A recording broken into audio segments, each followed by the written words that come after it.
Olá, o grande acontecimento da política internacional em 2025 é a volta por cima do presidente Donald Trump. Depois de perder em 2020, uma derrota que nunca reconheceu, de tentar dar um golpe de Estado sem precedentes nos Estados Unidos para não entregar o poder, com o assalto ao Capitólio em 6 de janeiro de 2021, de se safar de 2 processos de impeachment, de ser alvo de 4 denúncias com 91 acusações criminais e de ser condenado por 34 acusações de fraude e falsificação de documentos para comprar o silêncio de uma atriz pornô com quem teve um caso, Trump está de volta com desejo de vingança, pronto para testar os limites da democracia nos Estados Unidos. Serão 4 anos de um pesadelo refrigerado, para citar o título de um livro do escritor Henry Miller, com uma crítica ácida aos Estados Unidos. Eu atribuo a vitória de Trump ao aumento do custo de vida durante o governo Joe Biden, primeiro por causa da pandemia, depois por causa da guerra da Rússia contra a Ucrânia e também por causa dos gastos governamentais que aumentaram nos governos Trump e Biden para evitar que a pandemia causasse uma recessão. Mas a eleição é passado e Trump acredita que tem um mandato muito maior do que simplesmente para administrar melhor a economia e reduzir os preços dos alimentos e da casa própria. Num verdadeiro desacato diante de todos os ex-presidentes dos Estados Unidos vivos, Bill Clinton, George W. Bush, Barack Obama e Joe Biden, Trump afirmou que nunca mais o governo dos Estados Unidos será instrumentalizado para atacar inimigos políticos, exatamente o que pretende fazer. Ele associou as investigações de que foi alvo à tentativa de assassinato de que foi vítima na Pensilvânia e acusou o governo atual, o governo que passou, que acabou hoje, de não fazer nada para conter os incêndios em Los Angeles, o que é uma mentira. Estas foram apenas algumas das mentiras do discurso de posse. Trump diz, por exemplo, que a China está operando o canal do Panamá. A China administra 2 portos nas entradas e saídas do canal, mas a operação está nas mãos dos panamenhos. Como 8 anos atrás, o novo presidente descreveu um país em declínio e prometeu que, a partir de hoje, inicia a idade de ouro dos Estados Unidos. Temos um governo que não consegue resolver nenhuma crise doméstica simples e, ao mesmo tempo, tropeça num catálogo contínuo de eventos catastróficos no exterior, acusou Trump. No plano interno, o presidente quer atacar a máquina do Estado para se vingar das burocracias estatais e dos parlamentares que o investigaram e o processaram. Quer vingança contra seus supostos inimigos e contra a burocracia estatal. Quer demitir funcionários públicos estáveis e substituí-los por indicações políticas como uma república de bananas. Quer desregulamentar e encolher a máquina do Estado. Para isso, nomeou 2 bilionários do setor de alta tecnologia, Elon Musk e Vivek Ramaswamy, para um novo departamento de eficiência governamental. A ampla imunidade que a Suprema Corte dos Estados Unidos, ultraconservadora, garantiu ao presidente no exercício do cargo, em decisão no ano passado, dá carta branca a Trump para atacar os supostos inimigos internos. Trump sai atirando, vai assinar ainda hoje cerca de 200 decretos, inclusive para iniciar seu programa de deportação em massa de imigrantes ilegais, que seriam hoje entre 11 e 13 milhões, muito menos do que ele diz. Muitos são brasileiros. Trump quer acabar com restrições à produção de gás e petróleo e outras medidas de proteção à natureza e ao meio ambiente adotadas pelo governo Joe Biden. Quer desregulamentar as criptomoedas, perdoar os aliados que vandalizaram o Congresso em 6 de janeiro de 2021 e deixar o Acordo de Paris sobre mudança do clima, entre outras medidas que certamente terão impacto. Ele ameaça sobretaxar as importações de todos os países, especialmente da China, ameaçou a China com tarifas de 60%, e o Canadá e o México com tarifas de 25%. Esses 2 países vizinhos são supostamente aliados, né? e ameaça se eles não cooperarem no combate à imigração ilegal e ao tráfico de drogas. O Brasil não está livre da guerra comercial, dos tarifaços de Trump. No caso brasileiro, Trump fala em reciprocidade, cobrar as mesmas tarifas a que estão sujeitos produtos dos Estados Unidos. A América Latina não está no radar de Trump, a não ser o México e os países de onde saem imigrantes ilegais para os Estados Unidos. E agora também o Panamá, que ele ameaça retomar o canal. A América Latina não é importante para os Estados Unidos, enquanto a China se torna a maior parceira comercial do subcontinente e faz grandes investimentos na região. Os tarifaços, os cortes de impostos para os ricos e grandes empresas e a deportação em massa de imigrantes, que são mão de obra barata na agricultura e na construção civil, terão impacto inflacionário. Isto pode obrigar o Conselho da Reserva Federal, o Fed, o Banco Central dos Estados Unidos, a aumentar os juros com impacto sobre o mundo inteiro e fortalecimento do dólar. Em outra mentira, Trump afirmou que os estrangeiros vão pagar as tarifas. Não é verdade. As tarifas são um imposto de importação a ser pago no país que importa. Não pelos estrangeiros que produzem, que, claro, podem perder mercado com o tarifaço. Trump rompe, talvez definitivamente, com as políticas de livre comércio defendidas historicamente pelos Estados Unidos desde o fim da Segunda Guerra Mundial. Na época, o presidente Franklin Delano Roosevelt temia que a Grande Depressão voltasse com o fim do esforço industrial, do esforço de guerra da indústria. O livre comércio era a maneira de manter a economia mundial dinâmica para absorver a produção industrial dos Estados Unidos, que na época, no fim da Segunda Guerra Mundial, era metade do total do mundo. Hoje a China responde por 36,1% da produção industrial e os Estados Unidos por 16%. Trump promete recolocar os Estados Unidos em primeiro lugar, não tem a menor chance de conseguir isso. Durante décadas, em várias rodadas de negociações do Acordo Geral de Tarifas de Comércio, o GATT, e da Organização Mundial do Comércio, OMC, os Estados Unidos defenderam a liberalização comercial como caminho para a prosperidade global. Não mais. O protecionismo e o nacionalismo econômico estão de volta. Em política externa, como na política econômica, Trump rompe uma linha seguida há 80 anos pelos Estados Unidos, desde Franklin Roosevelt, quando os Estados Unidos decidiram que a sua ação internacional seria feita em conjunto com países aliados. Trump despreza os aliados da Organização do Tratado Atlântico Norte, a OTAN, a ponto de falar em transformar o Canadá no 51º estado dos Estados Unidos e em anexar a Groenlândia, que pertence à Dinamarca. Se Trump apostasse no futuro da Aliança Atlântica, que é uma das bases da ordem internacional liberal do pós-guerra, criada por Roosevelt, Trump negociaria a instalação de mais bases militares na Groenlândia, faria acordos de exploração mineral, trataria a Groenlândia, a Dinamarca e o Canadá como aliados. Esta visão de mundo expansionista e fascista ignora os princípios da soberania internacional e da integridade territorial, que são a base da ordem internacional do pós-guerra e da Carta das Nações Unidas. Se Trump pode tomar a Groenlândia e o Canal do Panamá, a China pode anexar Taiwan, que o regime comunista chinês considera uma província rebelde, e a Rússia pode invadir e conquistar a Ucrânia.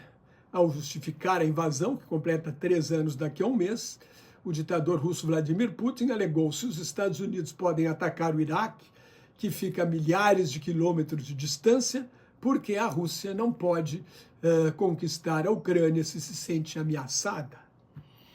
Essa visão geopolítica de Trump remete ao mundo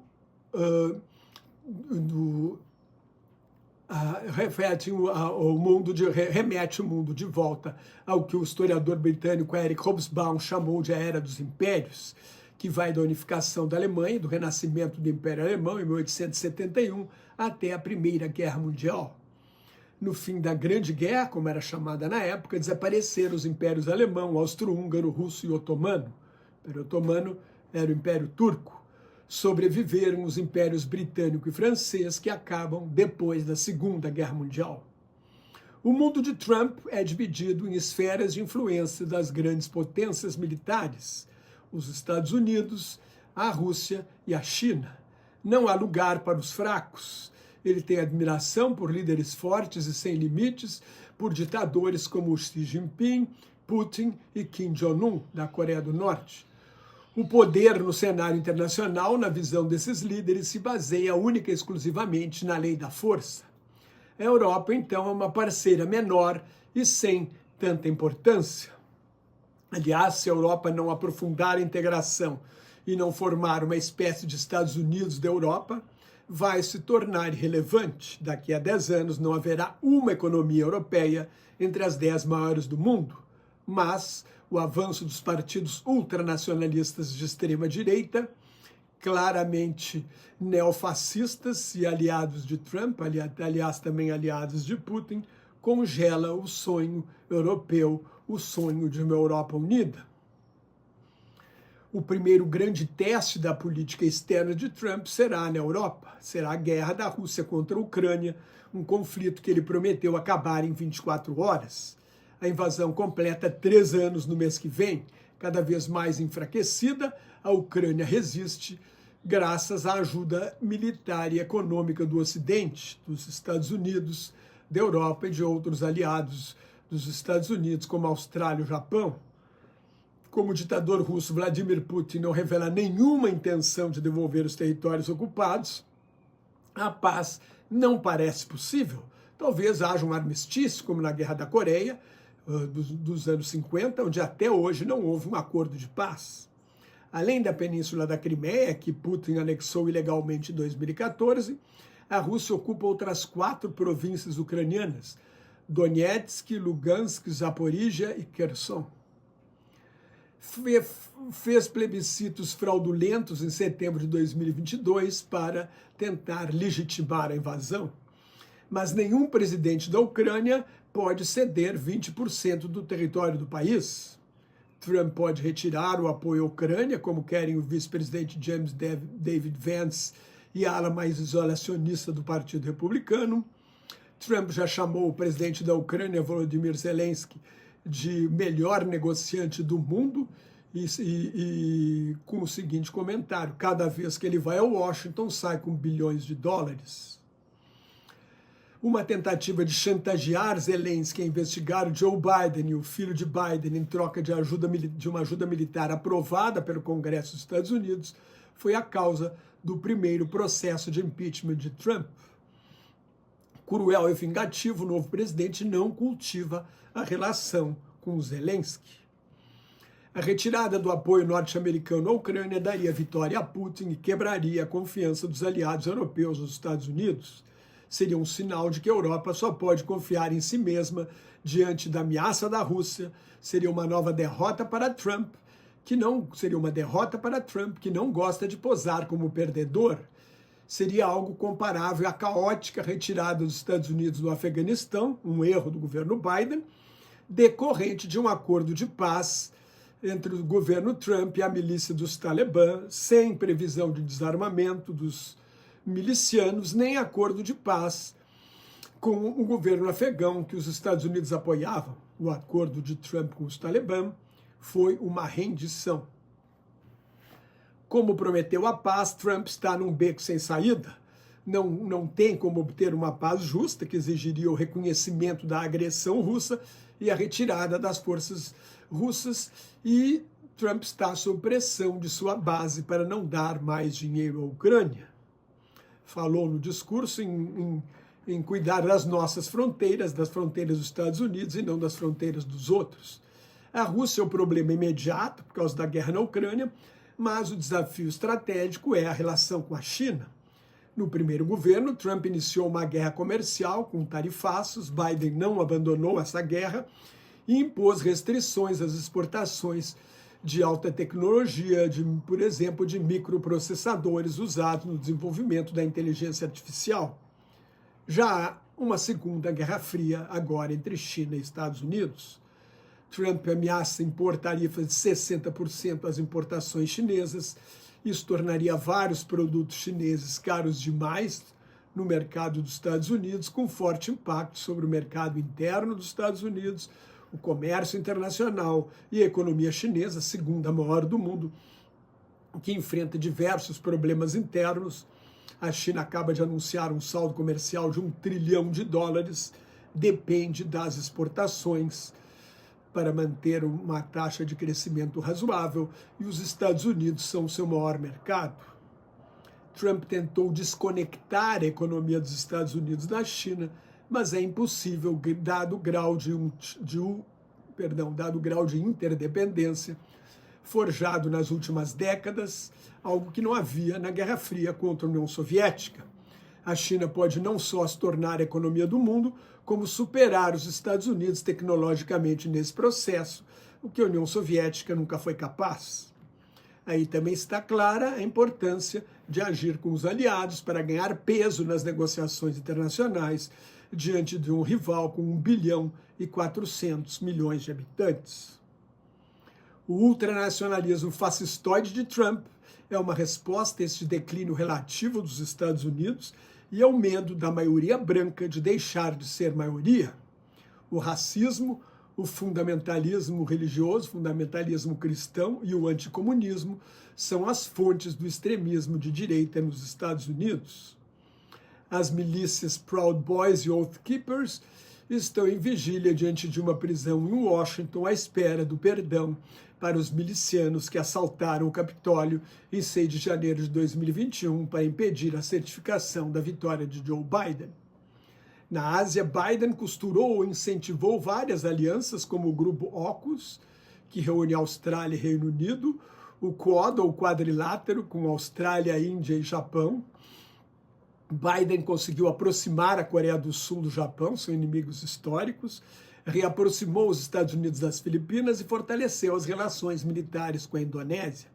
Não voltou à parceria Transpacífico, um acordo de liberalização comercial negociado pelo governo Obama e abandonado por Trump, porque Biden temia prejuízo a trabalhadores dos Estados Unidos. Trump é da turma do eu sozinho, mas a chamada desglobalização não vai acontecer. A globalização é resultado do desenvolvimento das tecnologias de transportes e comunicações. O mundo está cada vez mais conectado. Os Estados Unidos não voltarão a ser a maior potência industrial do planeta. As fábricas de empresas norte-americanas podem sair da China, mas talvez vão para o México, para os países do Sudeste Asiático, para países amigos ou mais próximos.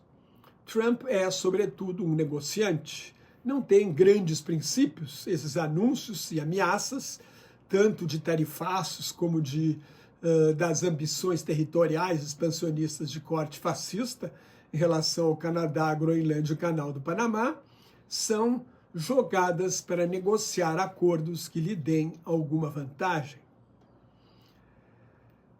No Oriente Médio, por exemplo, Trump nunca foi a favor da criação de um Estado Nacional Palestino, mas quer promover o estabelecimento de relações diplomáticas entre Israel e a Arábia Saudita. Os sauditas hoje condicionam o reconhecimento de Israel à solução da questão palestina. Trump quer posar como pacifista na Ucrânia e no Oriente Médio. Outro exemplo é o TikTok. Uma empresa chinesa, o Congresso dos Estados Unidos aprovou uma lei para banir o TikTok, obrigando a empresa a ser vendida para norte-americanos por causa de uma suposta ameaça à segurança nacional. O TikTok poderia ser controlado pelo regime comunista chinês, que assim obteria os dados dos usuários dos Estados Unidos e também usaria o TikTok para fazer propaganda. A Suprema Corte rejeitou uma alegação do TikTok de que a lei viola o princípio de ampla liberdade de imprensa, inscrito na emenda número 1 à Constituição dos Estados Unidos, mas agora Trump fala em resolver o problema por decreto.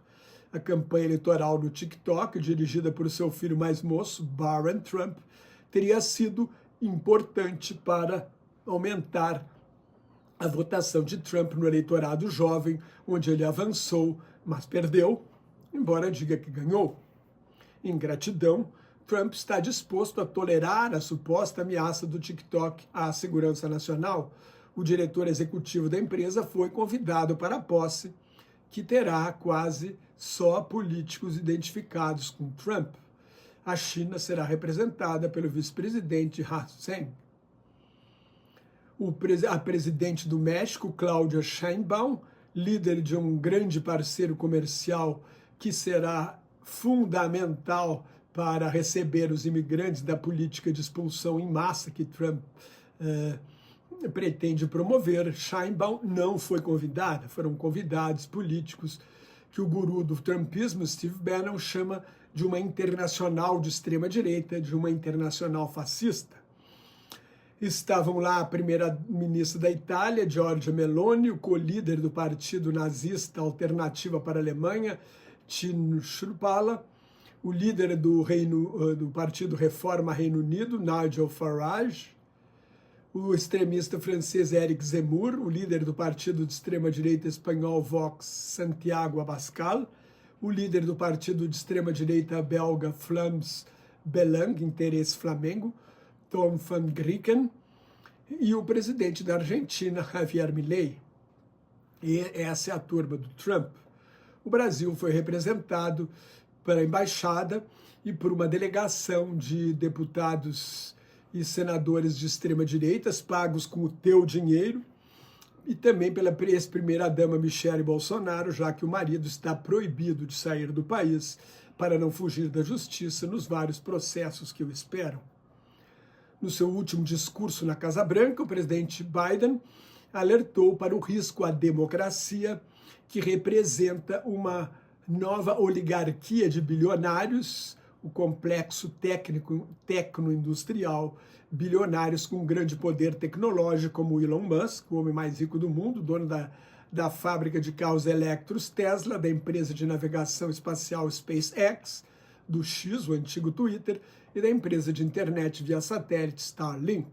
Musk será ministro especial para reduzir os gastos públicos, o que pode envolver vários conflitos de interesses com seus negócios. Além de Musk, outros bilionários high-tech são Jeff Bezos, dono da Amazon e do jornal The Washington Post, e Mark Zuckerberg, dono da Meta, que controla o Facebook, o Instagram e o WhatsApp. São bilionários que se aliam a Trump, entre outras razões, para não terem suas atividades regulamentadas, o que a União Europeia, a Austrália, o Canadá, o Brasil e outros países estão fazendo. Mais do que um populista de extrema-direita, Trump é considerado fascista pelos historiadores Robert Paxton e Timothy Snyder. Trump representa tudo que o capitalismo e os Estados Unidos têm de pior: a cobiça, a ganância, a arrogância, a prepotência, o abuso de poder. Na descrição de sua sobrinha psicóloga Mary Trump, é um homem sem qualquer virtude. Agora é o líder de um movimento global assustador que ameaça a democracia liberal. 100 anos depois da ascensão do nazifascismo, parece que o mundo não aprendeu as lições da Segunda Guerra Mundial. Se você gostou, assine meu canal no YouTube, leia meu blog Globalização em Crise, me siga no Instagram, no Thread, no LinkedIn e no Facebook, onde colaboro com o Grupo Quarentena News. Muito obrigado pela sua atenção. Até mais. Tchau.